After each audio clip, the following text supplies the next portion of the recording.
Olá, tudo bem? Bem-vinda, bem-vindo a mais uma prosa fantástica aqui com o Bertaglia. Nós temos trazido pessoas aqui que têm aquela gana, aquela vontade de compartilhar os seus conhecimentos e as suas experiências de vida. E olha só o tema que nós estamos trazendo hoje: desenvolvendo projetos de energia solar. Os investimentos orientados à energia renovável para conter o aquecimento global está recebendo imenso apoio da maioria dos governos. Afinal de contas, as pessoas têm usado fontes não renováveis de energia, como carvão e petróleo, já por um longo tempo. Estas fontes contribuíram e contribuem significativamente para a emissão de gases de efeito estufa, levando as nações a procurar fontes alternativas de energia. O Sol provou ser a única fonte de energia que não contribui para a poluição ambiental. E, ademais, a fonte de energia solar é inesgotável e naturalmente adquirida. O Sol emite a maior parte de sua energia na forma de calor e de luz, que podem ser aproveitadas e convertidas em outras formas de energia para vários usos. A adoção da energia solar tem sido um longo caminho para salvar os países, empresas e a natureza, e também diminuir os custos atribuídos à crise energética. O fato de a energia solar ser inesgotável torna a fonte de energia mais confiável para empresas e nações em geral. Mas como é desenvolver um projeto voltado para a energia solar? É sobre este fantástico tema que nós iremos prosear aqui na prosa com o Bertaglia. E para isso eu terei o privilégio de trazer aqui para prosear comigo o amigo de longa data, o Alonso Soler. Olha só que honra, que orgulho, pessoal, trazendo aqui o meu amigo Alonso Soler. Alonso, meu amigo, seja bem-vindo à Prosa com Bertaglia. Yes, Bertaglia, como vai? Paulo, eu vou te chamar de Paulo, tá ok? Porque é a nossa tradição aqui e desde que nos conhecemos. Claro, Mas amizade de longa data, Paulo, vamos lá. Paulo Bertaglia, meu grande amigo, colega de profissão, colega de projetos. Cá estou eu sou o Alonso para o teu time, muito prazer conhecê-lo aí, pessoal que segue aqui a Prosa com Bertaglia. E eu costumo me definir como um apaixonado por projetos, bicicletas e vinho. Então, pô, tem alguma coisa bastante heterogênea aí nas minhas paixões, entendeu? Mas é isso, um profissional que trabalha com projetos já de longuíssima data. Eu participei do grupo de consultoria da IBM, depois do grupo de consultoria da HP, onde eu conheci o Paulo, fomos colegas de trabalho no grupo de consultoria da HP. Depois montei a minha empresa de projetos, que já está completando 20 anos, e eu venho trabalhando com projetos desde então. Nos últimos tempos, aí na última década, trabalhando com projetos de infraestrutura e construção. E mais especificamente, de uma forma mais recente, trabalhando com projetos de energia renovável, de construção e desenvolvimento de projetos solares. Olha só, Alonso, que fantástico. Você sabe que nós temos trazido aqui algumas pessoas para prosearem sobre projetos, mas esse tema que você trouxe é muito diferente, meu amigo. Por isso eu fiquei aqui numa expectativa bastante alta, e mais do que isso, né? Nós estamos falando aqui de sustentabilidade, ou seja, você está unindo a sua experiência e também ajudando empresas, nações, pessoas e a nossa querida mãe natureza, né, Alonso? Alonso, fala um pouquinho do mercado de energia solar para as pessoas e para mim também, porque eu não sou assim tão entendido em energia solar, não, meu amigo. Me fala aí. Pô, super joia. Então vamos lá. Paulo, eu vou começar fazendo um pequeno ajuste na tua abertura, tá certo? Que eu acho que Bacana. vale a pena a gente colocar. Você mencionou, eu até escrevi aqui, o Sol provou ser a única fonte que não polui, não poluente. Ups, calma lá. Só para você ter uma ideia, a matriz energética brasileira, ela já é uma matriz considerada muito limpa. Nós estamos muito à frente de diversos países. Nossa matriz é basicamente constituída de uma fonte de energia hídrica. A fonte hídrica não polui, tá certo? Ela causa alguns problemas ambientais, a gente tem problemas ambientais para montar uma grande hidrelétrica, tá certo? Uma grande usina hidrelétrica, entretanto, ela é uma fonte híbrida e é uma fonte limpa. E eu posso citar aí outras, a fonte nuclear é uma fonte considerada limpa, tá certo? A biomassa, a fonte eólica, então são todas fontes de energia que a gente está empacotando dentro desse mundo de energias renováveis, tá certo? Quase que inesgotáveis, usando a mãe natureza, como você coloca, e impactando minimamente, tá, o nosso planeta e a nossa vida, né? Então, a gente tem as outras, e diferente das fontes que consomem o carbono, ou a queima do carbono, como o petróleo, como o gás, como o carvão, que são aquelas mais poluentes. E, Paulo, vou dar uma dica agora que está acontecendo agora. Você está vendo, por conta, infelizmente, dessa guerra da Ucrânia com a Rússia, você está vendo a Europa se sacudir, porque a matriz energética deles é muito dependente do gás e do carvão. São poluentes muito mais que nós, tá certo? E é por isso também, e neste momento, exatamente nesse momento, o que a gente está vendo é uma corrida aceleradíssima, exponencial, por uma troca, por uma mudança nessas matrizes energéticas, usando uma matriz energética mais independente, mais sustentável, mais limpa. Que bacana, Alonso, bacana. Inclusive, muito obrigado aí, grato demais pela correção que você fez, porque às vezes a gente lê as coisas, né? Lê as notícias tal, e toma aquilo como verdadeiro. Fantástico, Alonso, gratidão enorme aí. Alonso, e o Brasil, como é que está nesse contexto do mercado da energia solar? Bacana que você trouxe aí essa necessidade que foi implantada até em função da guerra da Rússia com a Ucrânia. Eu tenho lido alguma coisa desse tipo aí, e tem uma corrida, né? Então é uma oportunidade realmente da gente sair da devastação da natureza e tentar alguma coisa um pouco melhor. Então, me fala um pouquinho do Brasil, né? Nesse contexto, já que você falou que a gente está mais avançado do que muitos outros países, Alonso. Então, estamos, haja vista as nossas condições naturais, físicas naturais. Nós somos um país ensolarado, tá certo? Eu tenho muito prazer de ter um sobrenome Soler, tá certo? Operando dentro da energia solar. Já fizemos essa brincadeira antes, né, Paulo?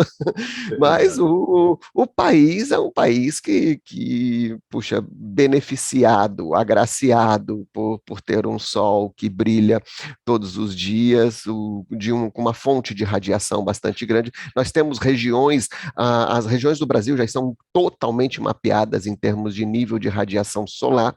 Eu agora estou falando especificamente dos projetos de energia solar. Então, nós temos um potencial muito grande, tá?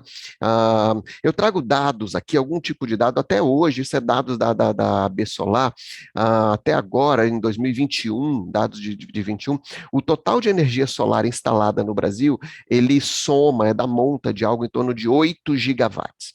Para quem não sabe mais ou menos o que é isso, você tem uma comparação, só a usina de Itaipu, ela tem uma potência instalada de 14 gigawatts.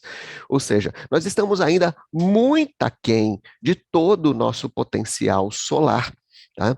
E uma usina solar, uma usina grande, uma usina de 100 megawatts, tá certo? Ela gera algo de energia, algo que é possível, é compatível para ser consumido por 20 mil casas.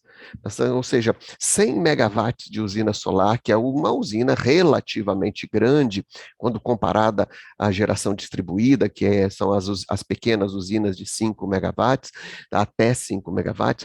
Então, uma de 100 vai gerar para 20 mil casas. E vai evitar aí, se a gente fizer uma comparação com CO2, com carvão, com queima de carvão, vai evitar a emissão de 175 mil toneladas de CO2 por ano.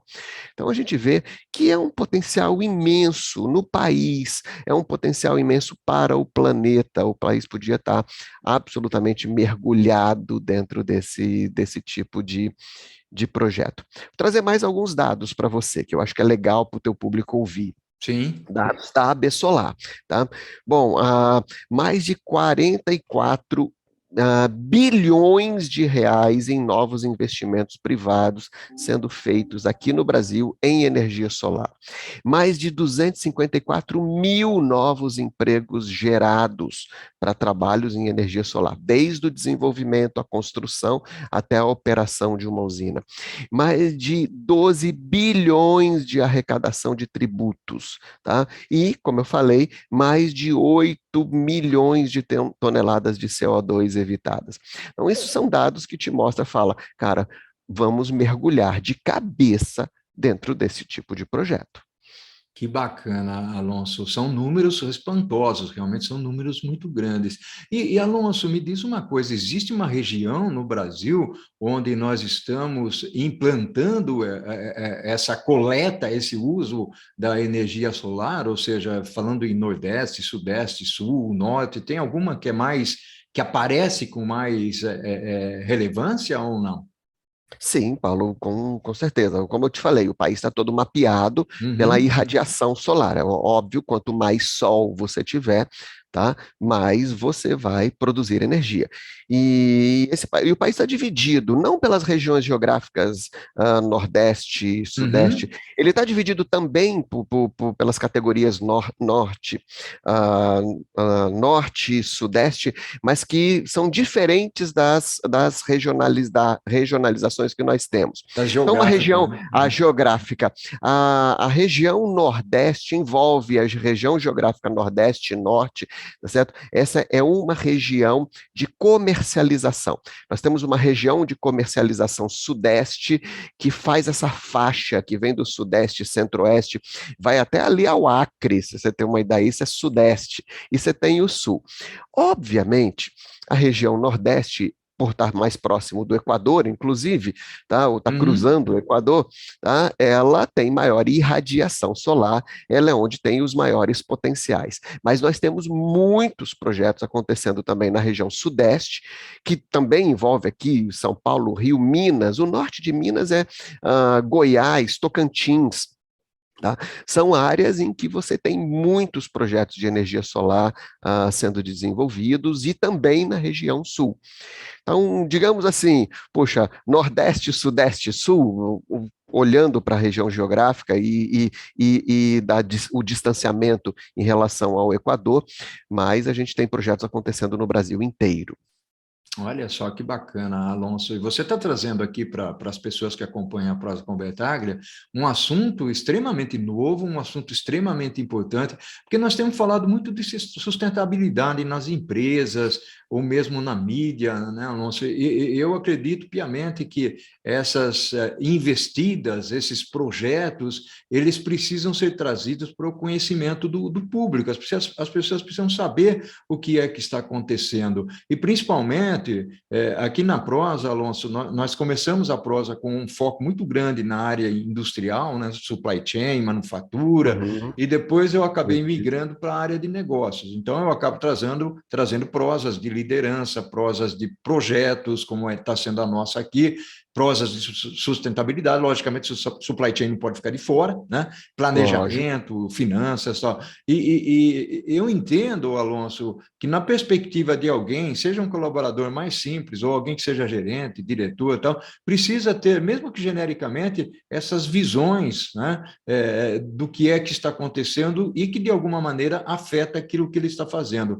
Alonso, meu amigo, nós estamos finalizando a primeira parte da prosa, passou voando, você trouxe uma contribuição fantástica aqui, e nós vamos para a segunda parte da nossa prosa, onde seguramente pessoas como Elcio Taralo, Walter Favaretto, essa turminha aí deve falar, pô, mas Alonso, o que você vai falar de gestão de projeto sobre esse assunto? Então, eles estão com essa expectativa. Alonso, vamos lá?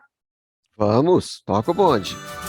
Olha só, meu caro Alonso, que prosa fantástica, um assunto muito legal, sensacional para ser trazido aqui para as pessoas da Prosa com Betaglia. Alonso, vamos cobrir aí as expectativas das pessoas que estão esperando a parte de projetos. Vamos falar de desenvolvimento de projetos nessa área de energia solar. Eu sei que você tem muito a falar aí. Vamos lá? Vamos nessa. A primeira coisa para o time que lida com projetos, meus colegas, que você mencionou até diversos nomes de colegas que já passaram pela nossa vida também profissional, né, Paulo? Isso. Ah, bom, você fala de um projeto, de uma construção, de uma usina solar, você pensa na construção das placas, tudo, né? Quando eu falo de desenvolvimento de projetos, a gente de energia solar, eu estou falando de antes do início da construção, antes do início da obra. Aí você fala, pô, mas antes, não é só tomar uma decisão, comprar ali uma fazenda, comprar os equipamentos, tudo. Não, tem muita coisa para fazer e é uma coisa bastante complexa, essa parte que precede a construção. Porque não é simplesmente tomar uma decisão, eu tenho uma fazenda aqui, tomei uma decisão, vou construir. Você tem diversas normatizações, regulamentações, você tem questões de certificações ambientais, regulatórias, de engenharia, questões fundiárias. Então, você tem uma gama, uma miríade de aspectos que devem ser trabalhados para que, na hora que você decidir, vou começar a construir, você efetivamente consiga fazer o projeto da obra. Então, isso que vem antes também é tratado como um projeto, também é tratado com cronogramas, também tem muita gente envolvida. Tá?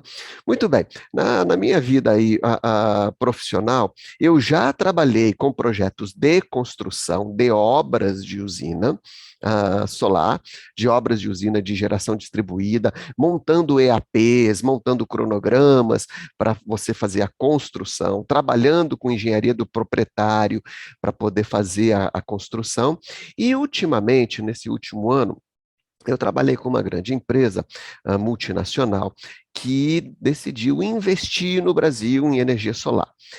Aliás, decidiu investir em energia renovável e começou com o seu portfólio trabalhando com usinas de energia solar. Tá?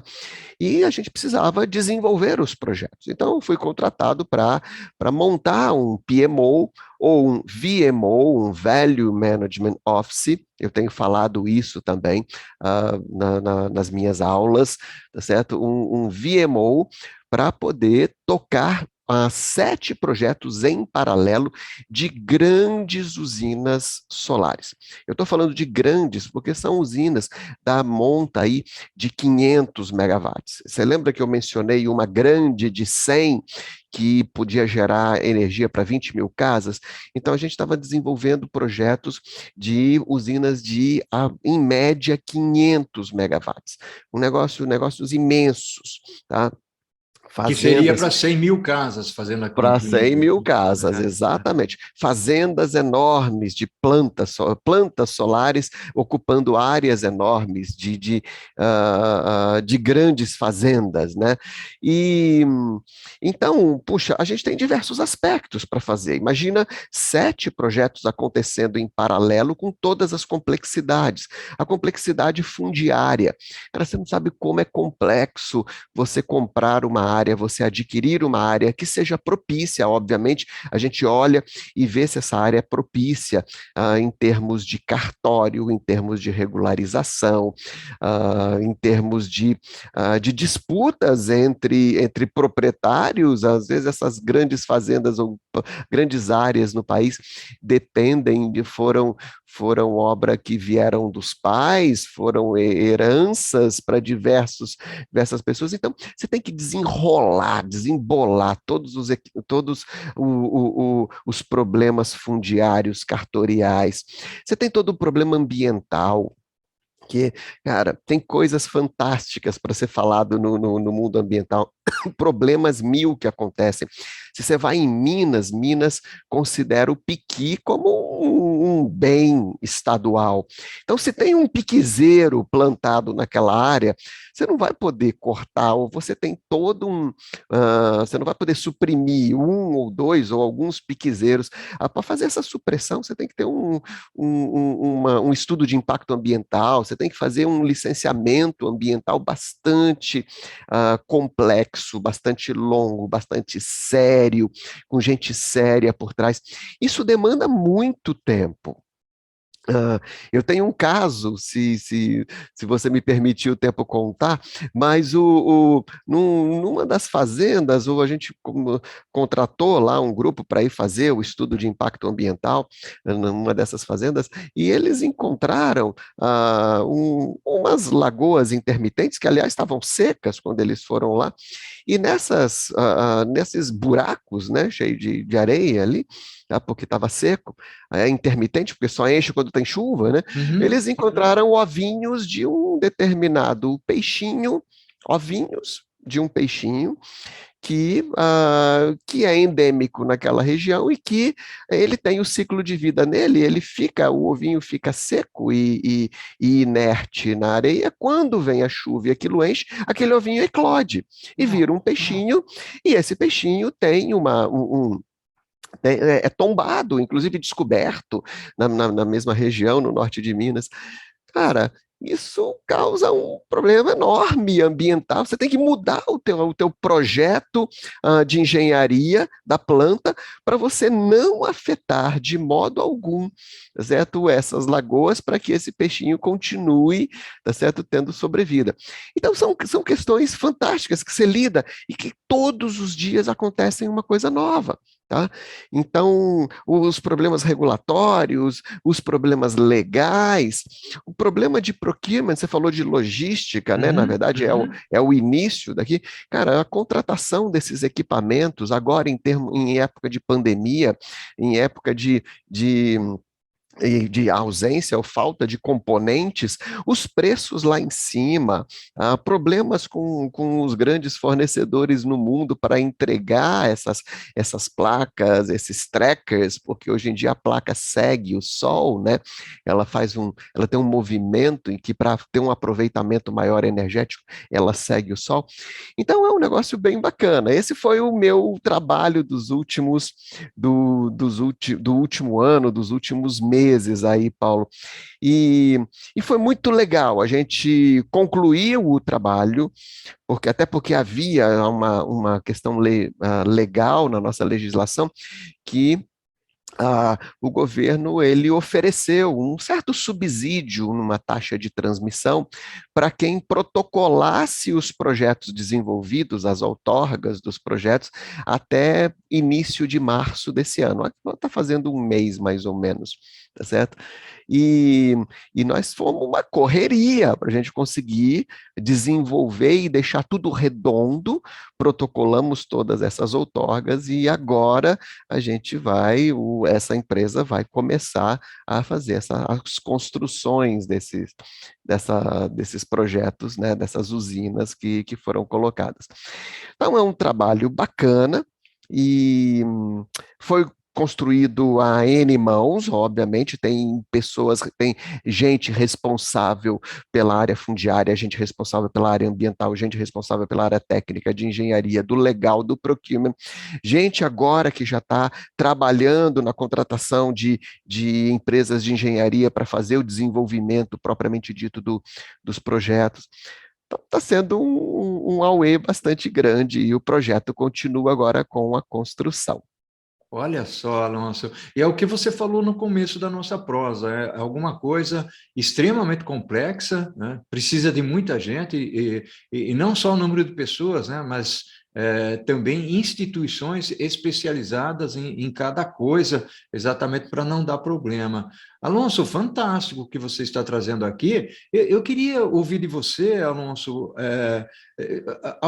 você falou um pouco dos desafios, trouxe o exemplo do peixinho, alguma coisa fantástica aí, essa história do peixinho, né? Ou seja, se fosse pensar de forma nua e crua, tá bom, a lagoa tá seca, você nem olha se tem ovinho lá dentro e Nem tal, ó, e vai fazendo, né? Mas é legal esse lado ambiental, essa preocupação ambiental.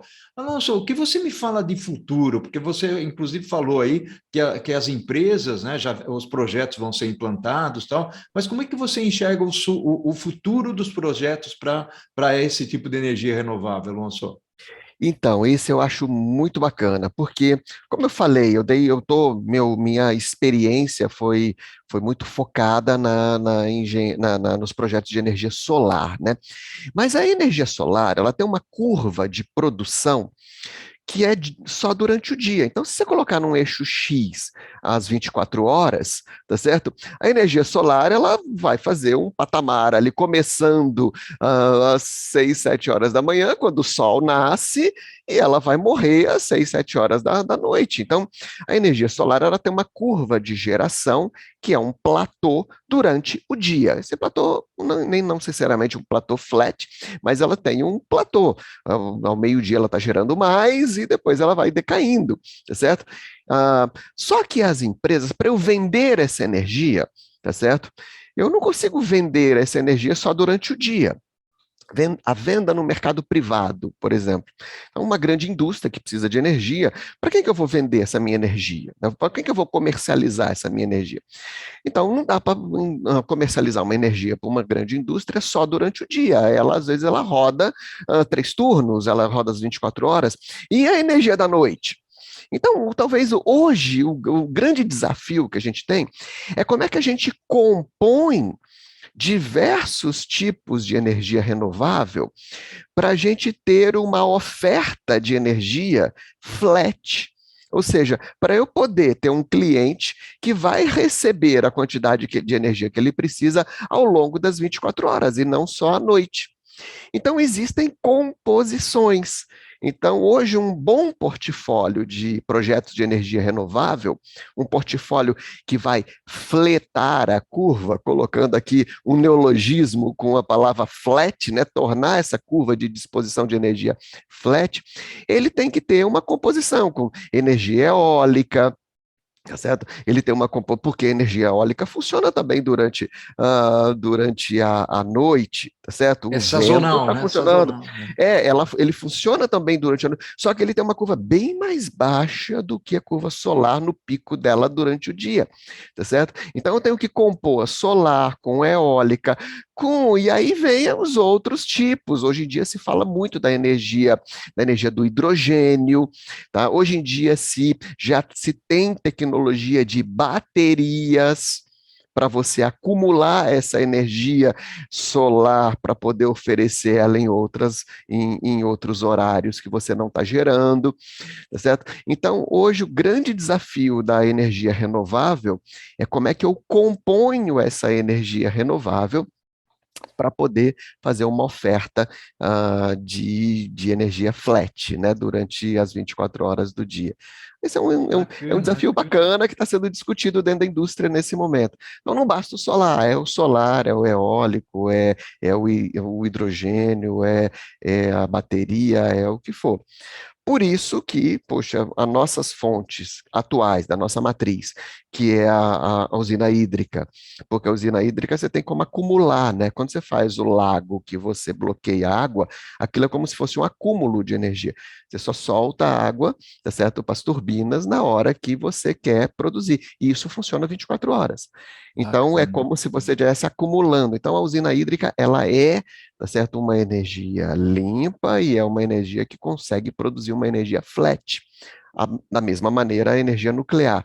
Então, a gente tem outros problemas, a usina hídrica e a usina nuclear, mas elas são limpas e elas conseguem produzir uma energia flat, coisa que a solar, a eólica ainda não consegue, ou não conseguem. Alonso, bacana, meu amigo, fantástica aqui a prosa.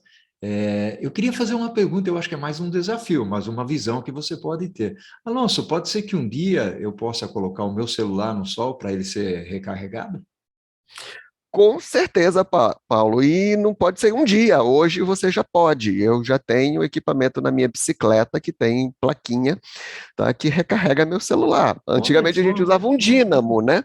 É. Ah, A o gente usava dínamo, o dínamo. Lembra disso? Pô, para quem lembro. usava um dínamo na roda de bicicleta que gerava uma energia para uma luzinha na frente. Então, mas você já pode recarregar, inclusive, uma com bateria solar. Hoje você já tem barracas de camping que captam energia solar e geram energia para um acampamento. Você já vê protótipos de carros com teto teto de placas solares.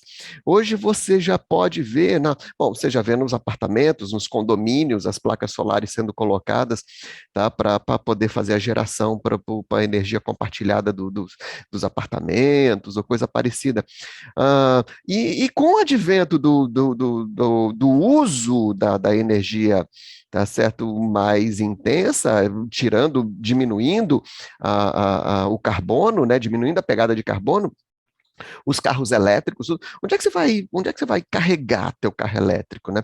Então, talvez esses postos de gasolina, essas coberturas dos postos de gasolina, elas podem ter placas solares, inclusive para poder fornecer o combustível que você vai parar no posto e fazer. Então, a tecnologia está muito avançada em relação a isso, Bertalha, tá? E é uma correria, é uma correria. Tudo está acontecendo numa velocidade muito, muito alta, e a gente, com certeza, nos próximos anos, a gente vai ver muita coisa desse tipo acontecendo. Olha só. Alonso, meu amigo, que prosa fantástica. Eu ficaria aqui horas conversando e te ouvindo, trazendo um conhecimento muito legal, muito especial aqui para a Prosa com Betaglia. Nós estamos finalizando a prosa, meu amigo. Foi uma satisfação enorme recebê-lo, revê-lo ainda aqui virtualmente. Agora nós já podemos tomar um café juntos em algum momento, a Já. gente vai se encontrar. Um Uhum. abraço virtual para você, Alonso. Grande, Paulo, muito obrigado pela oportunidade, muito obrigado a todos que estão nos ouvindo, tá certo? E foi um prazer te rever aqui. Que bacana, que bacana. Quem perguntou de você também, e aí, o Alonso já proseou? Foi o Vede, né? Nós fizemos O uma prosa Verde, com o grande Vede aqui. Alonso, tamo meu junto. amigo, ao infinito e além. E o que nós Um fazemos em abraço. vida ecoa na eternidade. Abração. Tchau. Abraço. Tchau, tchau.